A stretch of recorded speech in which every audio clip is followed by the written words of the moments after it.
সম্মানিত ভিউয়ার্স, আসসালামু আলাইকুম। দেশে হরিলুটের টিম জেগে উঠেছে। হরিলুট বলতে সর্বস্ব লুট।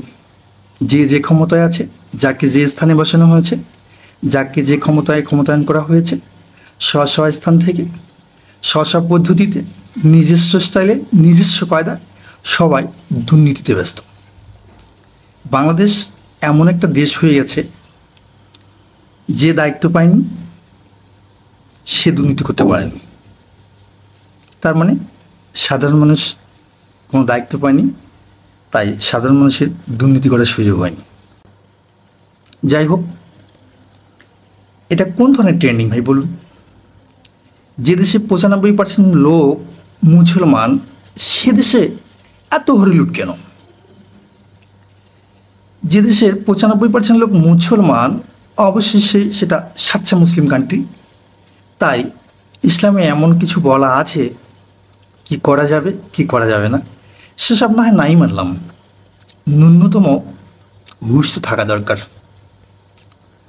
পোশাকে আশাকে উলিয়া আর কর্মকাণ্ডে হরিলুট, নাউজুবিল্লাহ, মাফ করুক আল্লাহ, হিদায়াত দান করুক ওই সব লোককে, ক্ষমা করুক ওই সব লোককে যারা মুসলমান হয়েও নামাজ পড়তে যাওয়ার মানে ইবাদত করতে যাওয়ার আগে বলে যে ভাই আমার ঘুষের টাকাটা দিয়ে দিন, আমার নামাজে যাব। এটা আমি চরম পর্যায়ে বাস্তব অভিজ্ঞতা থেকে বলছি। তাহলে ইবাদত কবুল হওয়ার পূর্ব শর্ত যেখানে বলা হয়েছে হালাল রুজি, সেখানে ঘুষ নিয়ে আপনি আপনার বাহ্যিক লেবাস পরিবর্তন করে কপালে দাগ ফেললেন, আল্লাহ আপনাকে ফুলসেত পার করে দিল। ওই আশা থাকেন। তবে রিভেঞ্জ অফ নেচার, প্রকৃতি যে একটা মায়ের, এটা আপনারা খাবেন। কারণ একটা মানুষকে আল্লাহ তাআলা পৃথিবীতে পাঠিয়েছে 3টা হক দিয়ে। মানে আমি পৃথিবীতে এসেছি, আল্লাহ আমার উপর 3টা হক অর্পিত করেছেন। একটা হচ্ছে আল্লাহর হক, পিতামাতার হক, সাধারণ মানুষের হক। আই হোপ আমরা যারা রাজনীতিতে আছি, আমরা যারা এমপি মন্ত্রী বা বিভিন্ন পর্যায়ে নেতৃস্থানীয় ব্যক্তিবর্গ আছি, সরকারি বড় বড় কর্মকর্তা কর্মচারী আছি, সবাই কিন্তু আমরা তাহলে একটা দেশের একটা জাতি উন্নতি সাধন করবে বা উন্নতি লাভ করবে, এটা সাধারণ মানুষের উপর নির্ভর করে না।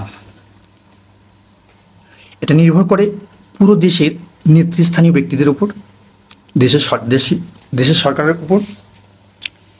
যে দেশে দুর্নীতি করে আগাম সিগন্যাল পাওয়া যায় বিদেশে পালিয়ে যাওয়ার জন্য, সে দেশে তো দুর্নীতি করবেই। যারা দুর্নীতি করছে আর যারা দুর্নীতিকে প্রশ্রয় দিচ্ছে, পালিয়ে যেতে সাহায্য করছে, তারা নিজের মায়ের পেটের ভাই, এরা দুর্নীতিগ্রস্ত ভাই।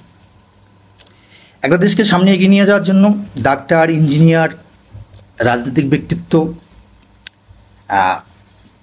সবাই মিলে একসঙ্গে কাজ করতে হবে। সবাই মিলে একসাথে দুর্নীতিকে রুখতে হবে। যে দেশের 30,000 টাকা রাউটারের দাম 6 লক্ষ টাকা বিল করতে পারে, 5,500 টাকার না 5-7 লাখ টাকা বিল করতে পারে, বালিশ তুলতে যে দেশে 5-7 হাজার টাকা খরচ হয় নিচ থেকে উপরে তুলতে, তাহলে বাংলাদেশের প্রেক্ষাপটে সরকার যদি দুদকযোগী পুঙ্খানুপুঙ্খানু হিসাব করে, এমন কোনো সেক্টর নেই, এমন কোনো মন্ত্রণালয় নেই, এমন কোনো সরকারি প্রকল্প নেই যে সেখানে শতভাগ দুর্নীতি হয়নি। শতভাগ দুর্নীতি ক্লিয়ার, অথেন্টিক এবং পিওর কথা, কোনো ভেজাল নেই।